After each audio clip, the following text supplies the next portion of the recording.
Hi, this is Michael Uslan. You're listening to Batman on Film. We're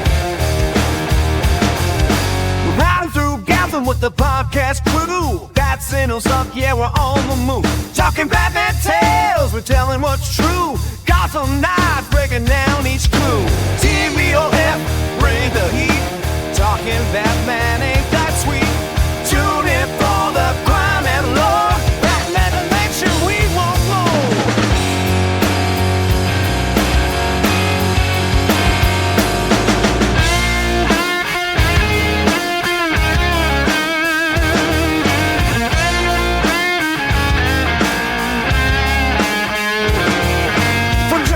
Laugh, the Bane's mighty roar, Arkham secrets and so much more. Dive into shadows, legends reborn through the darkest night. The baddest swarm, Team BOF, bringing the heat. Talking Batman ain't that sweet. Tune in for the crime and lore. Batmanimation, we want more.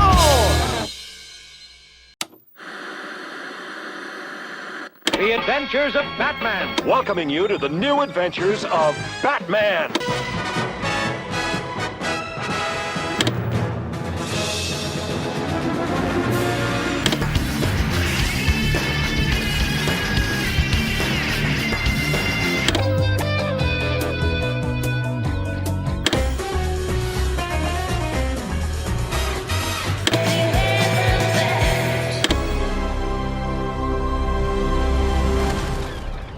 Welcome to episode 63 of Batmanimation, a Batman on Film podcast, revisiting the animated adventures of the Caped Crusader.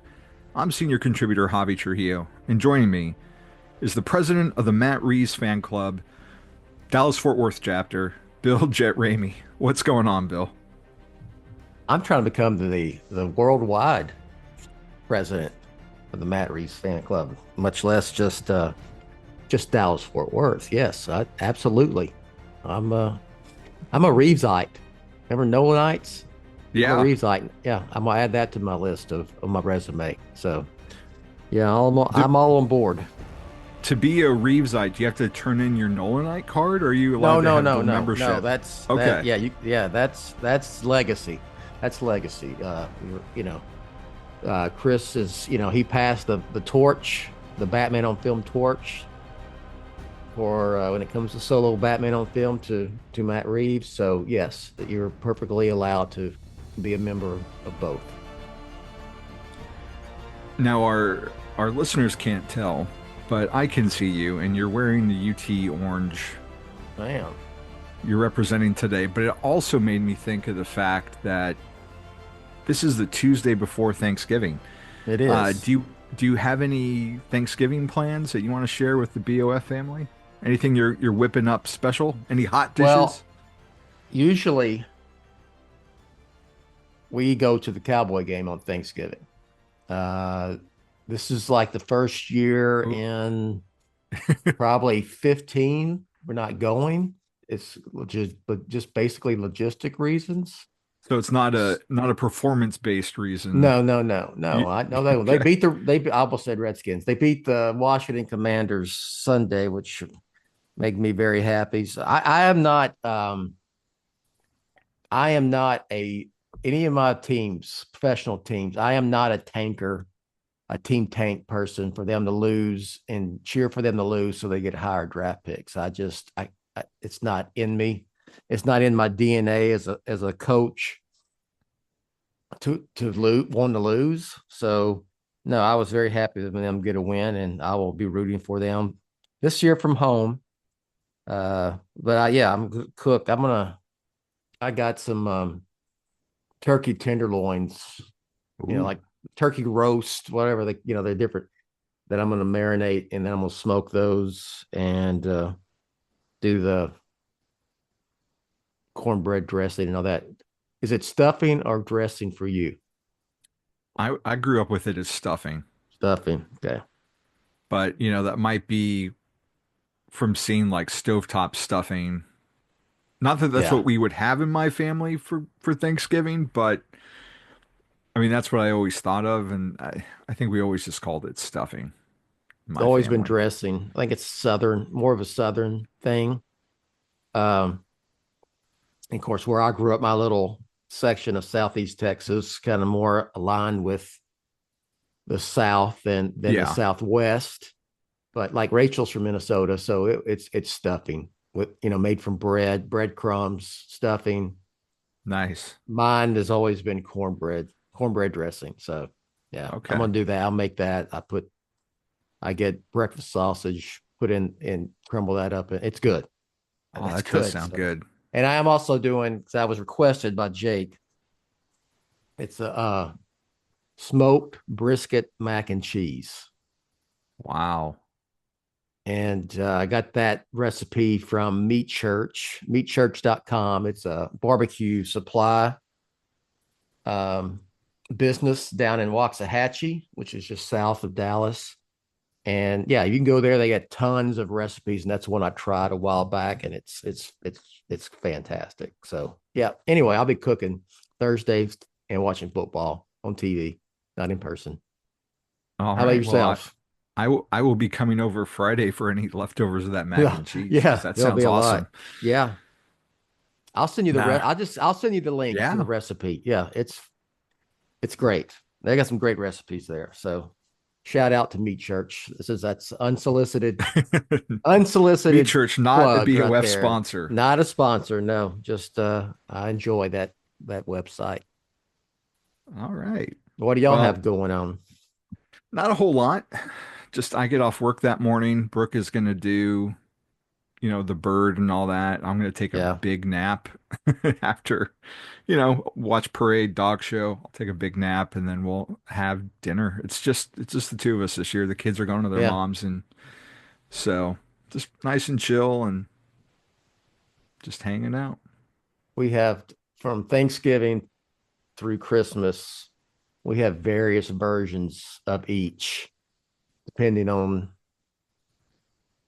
who's here, who's gone, who will be Yeah. here at this time. So I don't know if we're having a double Thanksgiving, but I know we're having like three versions of Christmas. So, and with me, it's really with me and Rachel, our birthdays are only 3 days apart in October, in the latter part of October. So it's kind of starts then, and our anniversary is December 30th. So it's like there's several Yeah. holiday type events in a very, you know, 2 month ish period of time. So yeah, we'll be doing all that. Going to Fort Worth for the anniversary. I have Nice. I'm a native Texan. I have been to Fort Worth only like twice in my life. So And like you're right there too.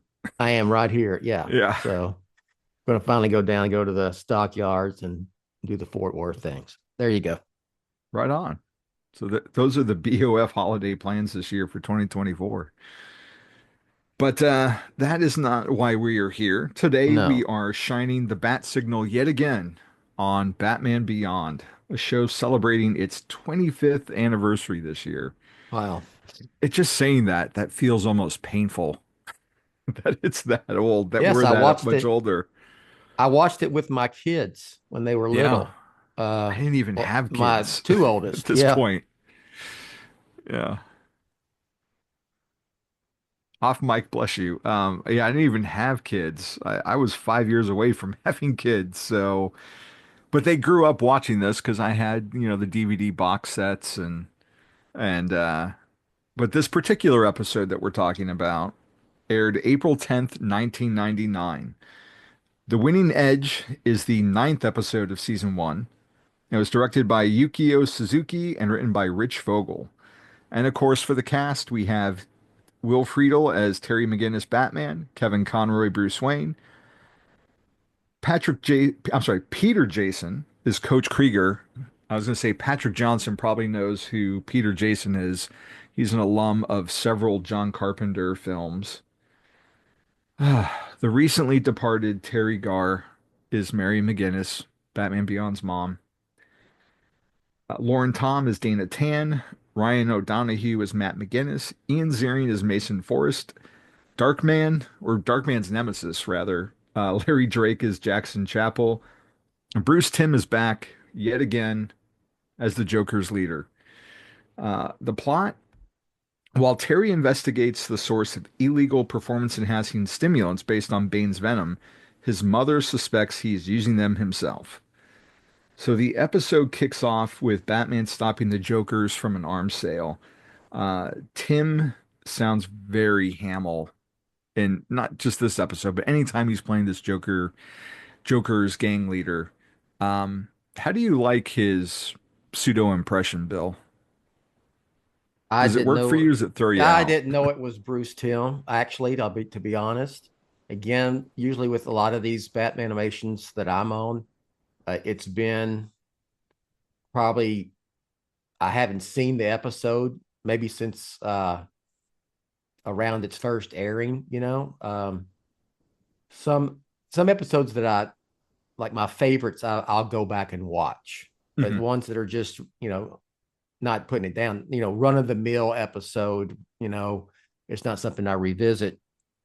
Never knew Bruce Timm did that voice. I thought hearing it, that's kind of Mark Hamillish right there. So is what I mean. They're a gang who worships the Joker. So I guess they would want to sound like him. That's there you go. That's the way I look at it. It's I don't mean this to sound negative, but it's a very unremarkable opening. It's just kind of run of the mill, and there's nothing wrong with that. It's just Batman doing Batman street level stuff. It's just in the Yeah. future, but it it does have like payoffs. Um, a little bit later on. I mean, I was going to say later on. It has payoffs in the next scene because um, Terry is now tired from being up all night fighting the Jokers and winds up sleeping in class, which he gets into trouble for not only at the end of that scene when his teacher writes him up, but then later because his mom finds out about it. Like the whole thing feels very like Peter Parker, where he was out Yeah. fighting crime and now his Yeah. his personal life is suffering. I want to say when the series was announced and then there was, you didn't have internet. Well, at least in the very early days of everyone having internet and everyone having a I computer. mean, I didn't have one in you had web 99. TV. I had what? Yeah. I want to say I might have still been on web TV in 90. I'm trying to think. It could be, I mean, but this is that was BOF it year had been two, right? about a year. It had been about a year old. I might have right at that point been had finally got my first computer and was transitioning from the old web TV to computer. So um it's just there wasn't the news like we have today. You get on the internet and there's just so much, there's a million websites and you know what I'm saying. So, Yeah. but I want to say that the press that I did see for it, they were even I think the creators were even alluding the series kind of a Spider-Man-ish type of take on Batman with a teenage Batman and whatnot. So yeah, I definitely see the Spider-Man influence. Honestly, as much as I do like the premise of Batman Beyond, and I liked the series overall. I Him being a teenager in high school was one thing that kind of kept me from totally getting all in on it, because it's just I didn't feel like it was. I certainly wasn't the target audience. Let me put it that Yeah. way. You know what I mean? So, Mhm. but things like Return of the Joker. There's the Rebirth, the first two episodes. There's some really good episodes of this series I like a lot, where you didn't have the whole teenager at school type thing going on. It wasn't in every episode. It just happened to be in this episode, and it makes sense, in the grand scheme of the plot. But again, just not necessarily my cup of tea Well, completely. it's integrated really well in this episode because then from Yes. that scene we go and Dana, his girlfriend, takes him to uh sports ball, for lack of a better term. How would you Yeah. describe this game that they're playing? It's like lacrosse, soccer, futuristic with some sort of like flying. You have a suit that you can float and fly and stuff. Does that make, you know, Yeah, there's like some football and hockey thrown in it's definitely, you know, it's because got the sock. there's yard lines on There's it, yard lines. Yeah. Which I don't but really get that. they're in a tube. Yeah. So But it's almost, their instrument they're using, is like, it's like a lacrosse mitt, a yeah, lacrosse stick. I'm not a lacrosse player, but I know what the sport is. I mean, they're all look soccer, hockey, lacrosse, field hockey are very similar, yeah. in terms of the game. You're trying to score a goal, you have a goalie, and this one had a goalie. So, yeah, it was But it's just, like it's almost like like hockey or soccer where they've got like the big rectangular box to score the yeah. goal in. Yeah, this was This a is little like slot. it's a little slot like it's air hockey. Air hockey. I was about to say but that. it's Yeah. but it's in like the middle of the I mean, wall. you really have to be an accurate, shooter to get Yeah, that disc into that's the goal slot, if you will. So it's almost like it reminded me of like the Jetsons when they would do a take on a sport that we play now and make it what it would be like in the future. It was kind of right. like Yeah. that. Like I don't know if this will ever be a sport, so whatever. So yeah. There was some game or something we had as kids and it had like this white wiffle ball Yeah. and these yellow like curved not mitts, but they looked pretty much exactly Yes, like I know what what they're you're using talking in about. this. And that's what it reminded me of when we first saw it, because I would have watched this with my And you siblings could back you could then. swing that thing and make Yeah. the ball do it would curve and dip and Yeah, yeah, yeah, yeah. I had that. Were you familiar with the products that were made by the company Whammo back in the Yeah, day? yeah. Okay, I think this was a Whammo uh, production at that There time. we go. Yeah, I had that. Wish I could remember the name of it though, but Yeah, I it couldn't may come either. to me. But it's at this game that we see the slappers for the first time. What did you think of their introduction and their usage? I mean, it's not anything that we don't see today and haven't seen in the past. You Yeah, know, essentially, drugs were being pushed at school, and then they work in the Batman part of it to make it a it's essentially venom. As a patch you did slap you did that on your feel body. did that feel futuristic to you in 1999?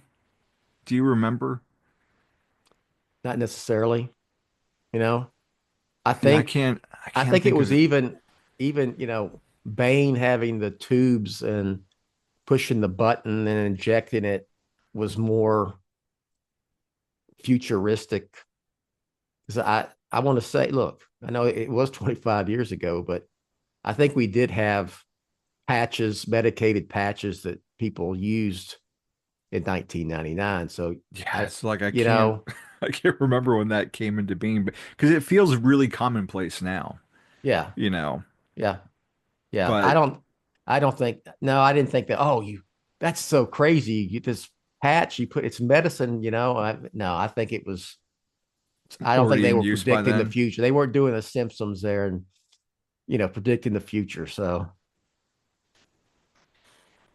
So we go from the sports ball scene to Batman stopping a break-in at an electronics store, and he gets a lead when a fellow burglar calls one of the other ones Mason, which is someone that Terry knows. And then they use slappers and get away. And this lets Terry do some detecting in his civilian identity. how did you like the switch up of Terry being on the case in his private life as opposed to during the day, as opposed to like Batman at night in the alleyways? I'm always thinking Bruce Wayne was a billionaire. He didn't have to work. Harry is, middle class kid in school.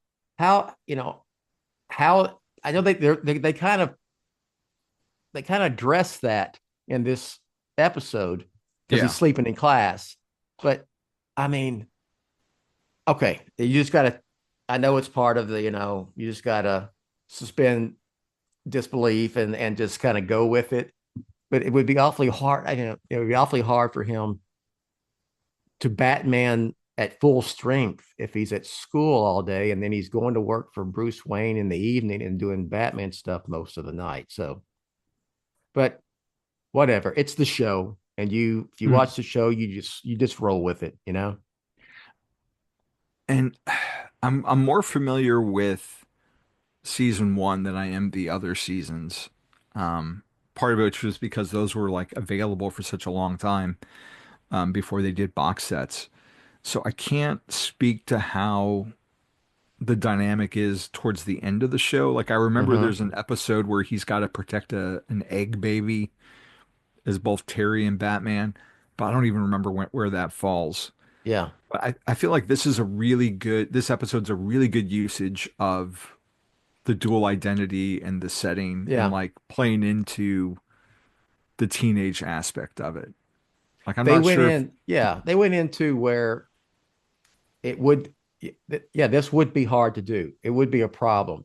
He would be tired, instead of just not even address it whatsoever. He just, he's up 24/7 and he's student by day, Batman by night. So yeah, they go head on into it and say, yeah, it's a tough gig. yeah. Um Trackball. That's the name of those things. Trackball. Trackball. Okay. Yes. All Yes. right. Okay. Just came to me. Well, Terry's late coming home, thanks to fighting the coach at school as Batman, um, which the coach just keeps on coaching after this encounter. But Terry gets into trouble when the evidence falls out from his backpack. And, just like we were talking about, like this is new ground for a Batman show. Yeah. And Bruce even remarks, how arch criminals he knows how to handle, but mothers are something else. Yeah. That was I'm a, I kind of I won't say I'm torn on it. It's an appropriate line. There's sometimes I don't think they were doing that here. I don't think they were trying to be too on the nose. Like, look, Bruce Wayne didn't have his Have a mother because mom.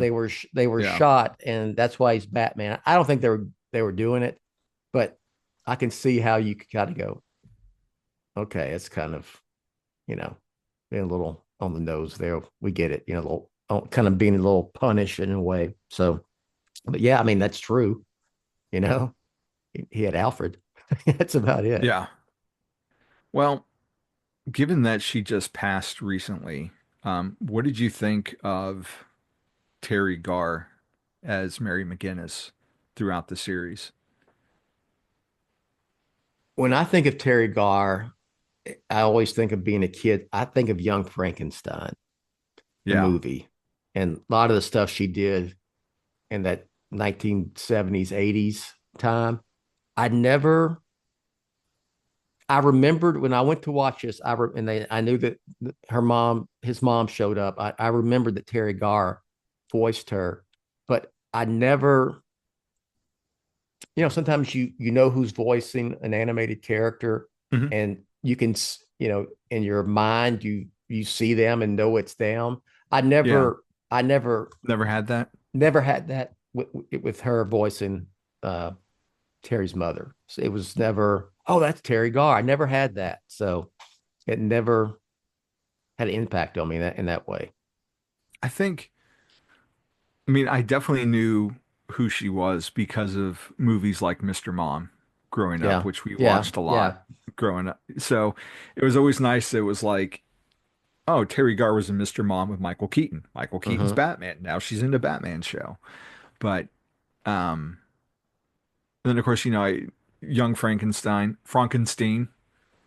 if you've seen the Hmm. movie, Yes. and just I appreciated she had like a really varied career. She was in Batman 66, and she was a backup dancer in Elvis movies like Hmm. Viva Las Vegas. So um, I don't know. I liked her in the role, and she would just at that point was just doing. She was still working, but maybe not a lead like she used to be. Hmm. So it was nice to see her in the spotlight. She was a veteran actress by that point. Yeah, I mean, she'd been in the she business for was like 30 years by that point. she was, I mean, her heyday was, 80s and 90s. Or going back, no, I'll take the early 70s and 80s, I meant to say.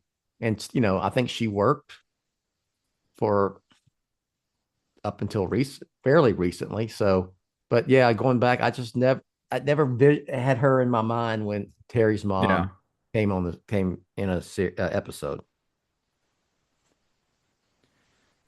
We're gonna put a quick pause.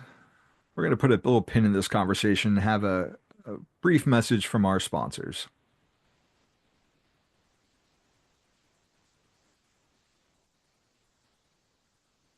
And we're back. So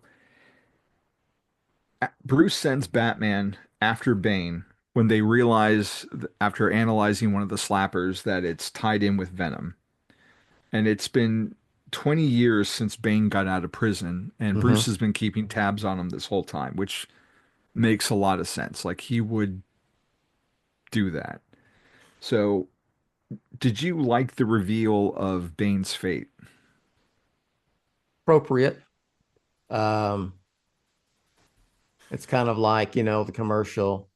This is your brain. This is your brain on drugs, Yeah, yeah. which that's essentially what happened to him is that he used the venom so much of it for so long that he was essentially just, you know, catatonic, you know, Yeah. in a bed or wheelchair type He was in like a thing with, wheelchair, yeah. yeah, and hooked up to all sorts of medical tools to keep, I guess, keep IVs and machines to keep him going. So, yeah, that's kind It of a was don't do drugs, kids. Yeah, it was very much like he had all those hookups for when he was Bane to Mm, deliver the venom, yeah, and now he needs them just to simply live. yeah, He was just like this husk of a human being. yeah. Fanboy in me is wondering because like this basically he's in a nursing home. That's what it Hmm. seems like. A nice one, apparently. But it's off on like a little island. Like it's not part of the city proper. Do you think, again, fanboy speculation, do you think this is just off of Gotham or is this Santa Prisca? Like, where was it in your Well, brain? that's exactly what I thought. Like Terry is punished. He's a grounded. He has to be home by 9. Hmm. He's taken It the can't be that far away. yeah, the flying Batmobile. But I think it was essentially his home base, and it was like all the people that were caring for him were working for him. It wasn't like he was in. There were other patients there. So Yeah, what it's not that kind of we some, saw. yeah, it's something I just went with. He could go there and back that quickly. Fine. So you brought up the Batmobile, and I wanted to get into some toy talk with you really quick. Sure. Because we do see several shots of Batman inside the Batmobile. Have Hmm. you seen that new McFarlane set I of have. the Batman Beyond Batmobile Yes, and like this black and red colored Beyond figure? I have seen that. What are your thoughts on it? Um, it's it's cool looking. I don't know. I didn't have the inclination to buy it, or so I don't know if I will, but it's cool. I mean, it was in a Batman movie. Granted, it Yeah. wasn't in the theaters and it wasn't live action. But when I first saw it, I was like, ugh, like that figure looks awful. because they Yeah. did like the cell shading. So because when he's in the Yeah. cockpit, everything is red. But then I forget who it was I saw on Instagram, and they had like shots of it, like of him sitting in. I think the cockpit lights up a little bit, and there it looked really cool. Okay. I was talking Um, more specifically of just about the actual, the Batmobile itself, the not self, necessarily the yeah. figure. Uh, yeah, I think the I figure don't know does where I not put it. work outside of the Batmobile, Yeah. but inside it looked really cool. Yeah. It kind of reminds me of that red and black, the Batman Oh figure or yeah, the statue. The one, statue. yeah, that Yeah. statue that they did that was trying to mimic like the poster, like the one I have Yeah. over my shoulder. Yes. Yeah. Yeah. Absolutely. That's what it reminded me of. But I don't have any. If I can find it cheap at some point, they don't all sell out and they're Yeah, I on think it's like a somewhere hundred cheap. bucks or maybe more. Yeah, and that yeah. Because I know the Batman and Robin one is $100, and I don't even think that comes with a figure. Wow. I know Pete's getting that, so Yeah. I think I'm gonna live vicariously through him. Because I looked around, I'm like, I have no idea where I would put a Batmobile that size. It's not exactly something that goes easily on your desk and doesn't take up much No, space. I've got one of those Jada die-cast Batmobiles from the Batman and Robin Batmobile, and it's, Oh, I don't know, okay. 6 or 7 inches, I didn't know they made one for the Batman and Yeah. Robin. That's cool. So yeah, and that's good. I'm good. I'm good You're with good with that right that. now. I'm good. It's Yeah. you got that representation. Yeah. Well, the we eventually Terry goes to the hideout of where the Venom's being manufactured. It's the old Gotham Herald building, which has been abandoned for years, and the boss is now revealed as Bane's nurse. So, talk to me a bit about the climactic confrontation, and I guess you could call him Bane Beyond. I don't Yeah. think he ever really gets a name per se. Jackson Chapel what was the character who is made up for this series. Um, well, the first thing I thought, because Terry says, when he talks about, you know, who reads newspapers anymore, Yeah, was that was kind of prophetic because in yeah, '99, still reading newspapers, you know. yeah. Today we still have them, but not so much. You know what I mean? So that was a kind of a prediction that they got right. I think probably because it was right on the cusp of you know news being dominated online, Yeah. and making newspapers antiquated. So that stood Yeah. out. Um, I mean, yeah, I mean, it made this guy got hold of the venom and found a way to make it into these slappers and was pushing it on teenage kids, and it's they're even with the futuristic aspect of everything of that is Batman Beyond. And the end of the day, this was a very street level grounded Batman story. Batman Yeah. taking down drug pusher. Were you disappointed that he didn't have like maybe not necessarily that he wasn't like calling himself Bane, but he didn't have like a villain name of his own or really even a costume? Like, did And I that didn't. disappoint you at all, No, or I didn't. just No, I didn't. Now you bring it up, I didn't even think about it. I could have seen if they went that route. If it had been, and I think they may not have done this because we'd seen it before. Like one of Bruce Batman's villains show yeah. up, and he's like, that was such and such years ago. There's no way, and I think maybe that was just a plot device they've used before and would use again that they didn't want to go with Bane. Like if he had been going around Gotham as Bane, this Jackson Chapel, And Bruce says, like, it's impossible because, I've been keeping tabs on Bane. And then, then you have that scene and you figure it's a Bane beyond, you know? Yeah. And to my recollection, like that, this is it. Like we don't see this character ever again. I think that's it. Yeah. From So, little research I did. how did you um like the fight itself? I mean, it was, it's your standard animated action, TV animation action sequence, you would see in a lot of shows at that time and even today. It wasn't, it was fine.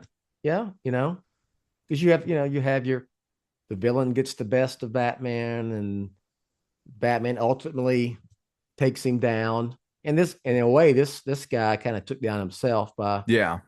falling on the the the pile of the slappers and just getting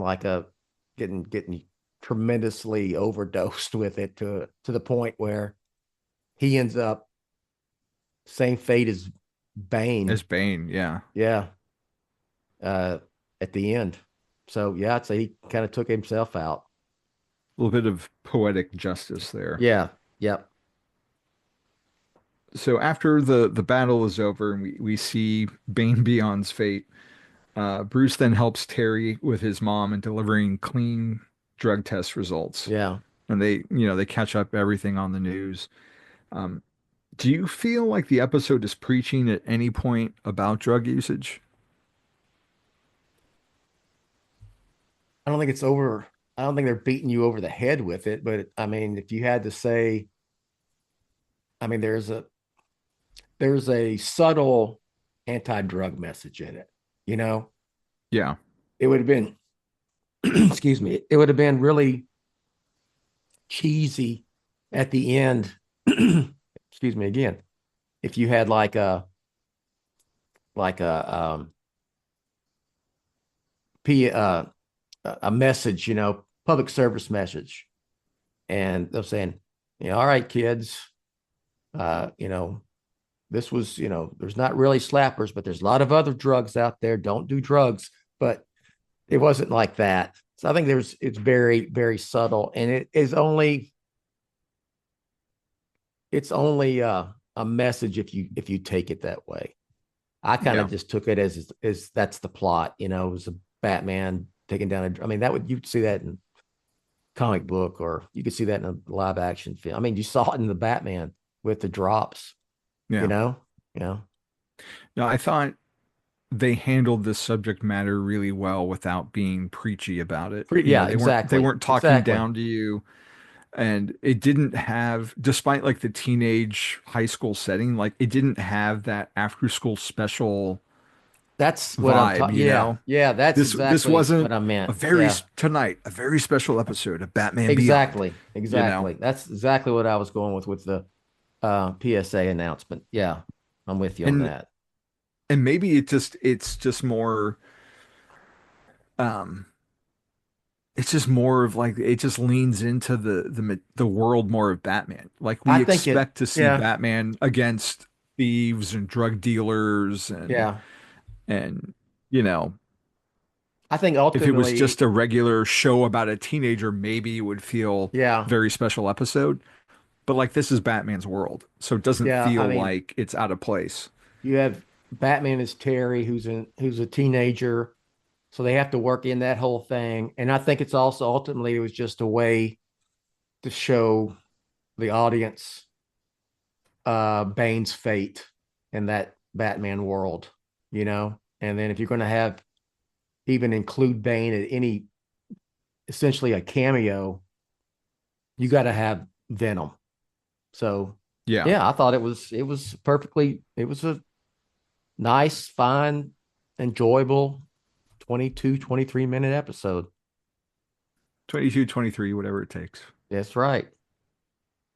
I think like for this show, like it found a really good balance, and because it's hard. I definitely remember feeling like I want to know what happened to all the villains from the old show. Like, where are Mm-hmm. they now? What was their fate? And I can understand their wanting to create their own path and not just do beyond versions of every single member in the Rogues Gallery.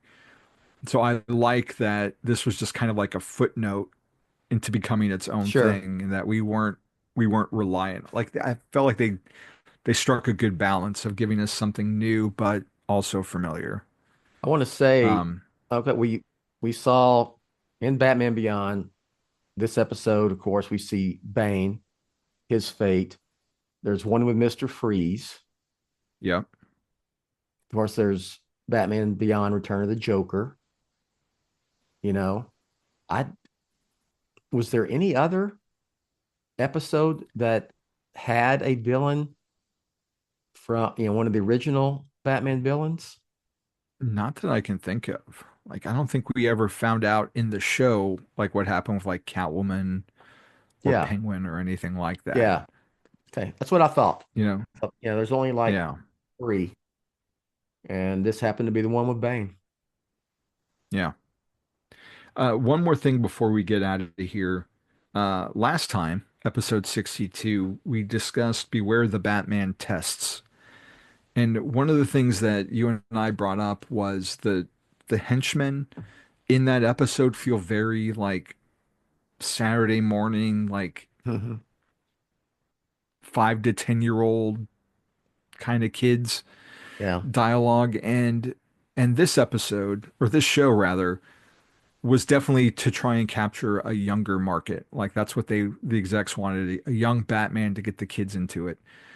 But I never got the feeling with this episode that this was something aimed at like that under 10 crowd. Like when we No. just talking about like the dialogue or the villains, like nothing felt like it was going for a lower level of humor, Hmm. trying to appease to like make a little kid laugh.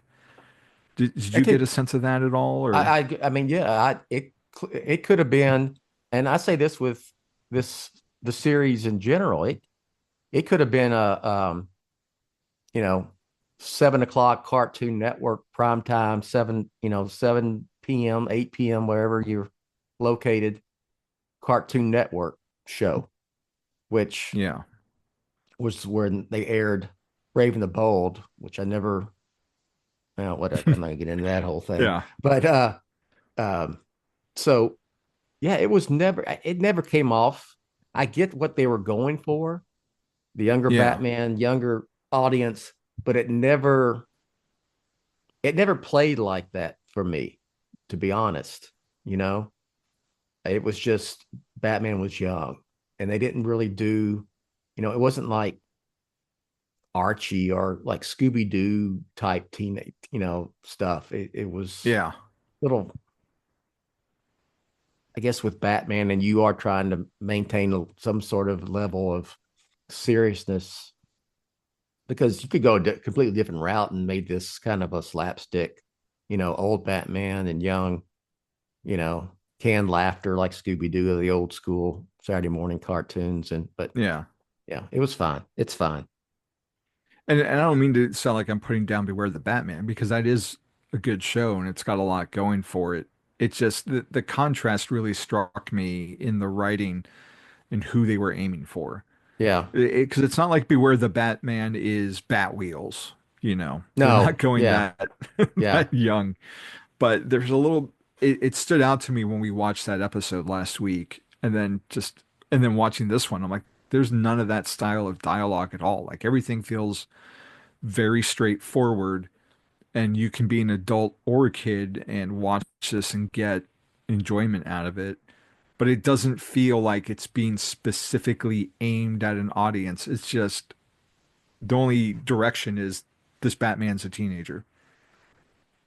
But You it could doesn't all, feel like yeah, it's going for the younger demographic. like if you made that today where they would have no reservations about the rating, you could make it wouldn't be that much of a stretch for this to be like a PG-13. Yeah. you know, with a few, additional things because I mean, I'm with you. I'm going on and on, but it never came off silly Saturday morning cartoonish type in any way. Well, I think that's going to do it for us this week. Where can people find you? What do you got coming up? Uh, Coming up, let's see. Well, you can find me at Batman on Film, batman-on-film.com. Um, coming up. We got this week. We got the regular stuff. I do have a mailbag coming this week. I haven't done one in a couple Oh, months. holiday mailbag. Yeah. Yeah, just kind of got away from me. Essentially, we're waiting for the Batman Part 2 to get rolling. And of course, always something comes up that in the world of Batman on Film that we end up talking about or I write about. But I mean, right now, I'm kind of in that post Penguin lull, if you will. Right. Because I mean, for 8 weeks, I was watching the Penguin and then doing a podcast on it and doing a written write up about it, and I kind of having withdrawals from the Penguin right now. Even though Yeah. I'm about to watch all 8 episodes again, but there's just something about the first time, and you're watching it in real time, and you wait the anticipation, and you wait that week you wait. I miss that. It was fun. I watched that first episode with Jack recently. It was his first time, and like it was so good the first time I watched it, and it was just as good the second time I watched it with Brooke, and now watching it a third time, but at the end of the show, seeing like the seeds that are planted in the first episode with Haiti and everything else, like it just gets better. It's like I can't think of something that I've watched that I mean, I guess not Beware the Batman, Cape Crusader, where we watched that a bunch for the show, but like it's been a minute since I've been into something that I've rewatched it several times Yeah. as it was coming out. So it was nice to have that. I'm excited to watch it now for like my 2.5 time with my son when we get a moment to I'm go through I the don't want to series. say I'm amazed, but I kind of am how much mainstream run this series got. I mean, Yeah. it got itself into the pop culture as a pop culture thing to talk about. I mean, they were the sports radio station. Well, I listened to two different shows on the same station each week, usually on Mondays, where they would have a segment where they talked about the Penguin and how this is going to be the best, it's the best series on TV right now. And they'd have a segment of Penguin talk, and you'd have a couple of the hosts had never saw the Batman, but they got into the Penguin, and then just, and I've just stories I've read and just personal experience, people telling me I had, buddy of mine never watched the Batman, found the Penguin, and then now it's gone back and watched the Batman and wants to know if there's another movie coming. So it did its. Depends on which corner of the internet you ask. Yeah, I mean, I want to say its job wasn't to publicize or to market the Batman Part 2, but it certainly is. It certainly has helped, and it's also retroactively had people go back and see the Batman for the first time, who had never saw the Batman, which is it was a good show. It was it did. I'd say it did its job without actually doing. That wasn't its job. Its job was to entertain and be itself, right? Yeah. But it did inadvertently help the Batman Part 2 and the anticipation for it with a whole new group of people who were, not like us, who knew it was coming and are ready for it. So speaking of which, the Batman Part 2, once it gets, I'm sure after the first of the year, we'll start hearing some casting stuff and some more concrete things. They're supposed to start shooting middle of the year. And that's always a fun time when they when the filming begins and to be able to follow it. I was going to mailbag you this, but since we're here, I'm just going to ask Yeah. you. You know how we got the camera test for the Batman Yes. Yeah. that showed off, Bruce or the character. Movies like this tend to trick up the costume for the next Hmm. installment, and it would make sense because they can sell figures and everything, and it would make sense for this version after the events of the first movie to try and change his look a little bit. Do you think that Reeves is going to have a different costume, and do you think he would do another costume test video to build hype, I or certainly would you think want that to see that? I think that he will give us little teases. He did that throughout the Batman. Yeah, Even before the Batman, when he had those pictures on his Twitter and Instagram right. Yeah, of of the villains. the '60s Yeah, characters who were in the Batman, and no one even made the didn't. correlation. Yeah, Yeah. at that time. Um, a different suit. I don't know how different it would be. It's not. He doesn't have a Lucius Fox and Wayne technology or whatever. Making him stuff like in the Dark Knight. I need a new suit. Um, and it's happening so soon after the events of the first film and the Penguin, unless he's had something that he's been working on because he makes his own stuff. I don't know if it's like just some totally drastically different suit. I think it'll if they go that route where he's improved the suit or needed another one. It will be very similar to the one he had because he makes it himself, and that was Yeah. the whole thing was with that particular costume in the first film. And yes, I think he'll tease us on something. If that's the case, I'm sure we'll get another tease. And I'm wondering if he will bring in like a yellow oval or something to that effect. Because we saw how many hits that armor got in the first movie. And, you could look at it from several ways. Like, is it making it the target to reinforce it a little bit better? Or just the fact that, he's been in public now. A large segment of the population saw him rescue them from the flood, and he talked about, being a hero at the end and not, relying on vengeance. And I wonder if he would like rebrand himself in a more, heroic light, and adding the yellow oval would be his way of calling attention to that change. Don't know if he would wants to go the yellow oval route because I feel like that's something we very much associate with the Keaton, the Burton, Schumacher versions. I guess you exclude Batman and Robin, and maybe I would they say, plan on doing that. West had a Yeah, yellow and oval, West, yeah, um, and Reeves is of your vintage where, yeah. you know, We'll see.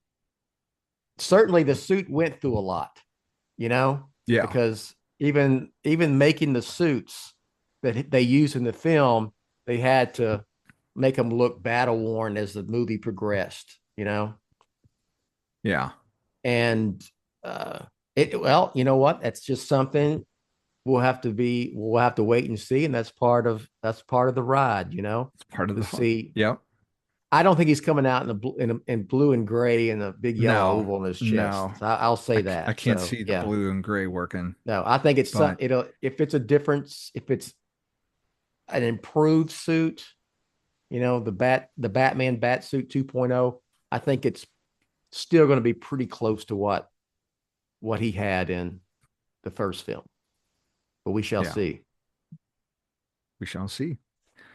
Well, in the meantime, while we're waiting, you can go to the Batman on Film YouTube channel, and you can see my unboxing of the Hot Toys 2.0 Batman 1989 Michael Keaton figure. There's little bits and bobs in that as well, where I compare it to other figures in the line and even take a look back at the Toy Biz 1989 figure, just so we can see how far we've come in, God, 35 years. So That one and then that reviews. that face piece of Keaton with kind of like from the tower with the blood. Yeah. I thought that was a really good looking shot of the. Yeah, that's how I have Yeah. them. Okay. That's how I have them displayed, is with the There bloody you go. faceplate. Okay. Yeah. That's how I would have done as well. Yep. Yeah. And you can go to Batman on Film and catch my reviews for Batman and Robin Year One, Catwoman, and this week I'm working on Batman the Brave and the Bold, whatever issue. We're almost done. So the series is almost finished. So it's actually a Batman heavy issue for a change. So there's like 3 Batman related stories in it. So All right. a lot of writing to do That today. sounds good. But All right, man. All right. Well, we will have announcer Rachel take us out, and happy Thanksgiving to everybody. Yes, have a good one, everybody. You too, Javi. Thanks. Thanks for listening to Batmanimation, a BatmanOnFilm.com podcast revisiting the animated TV and film adventures of the Caped Crusader. Follow Batmanimation on Twitter @Batmanimation. Follow BOF on Twitter @TheBatmanOnFilm. Follow Jett on Twitter @BatmanOnFilm. For Jett and Team BOF, I'm announcer Rachel. Batman on Film, authoritative, definitive, the original. Established in 1998.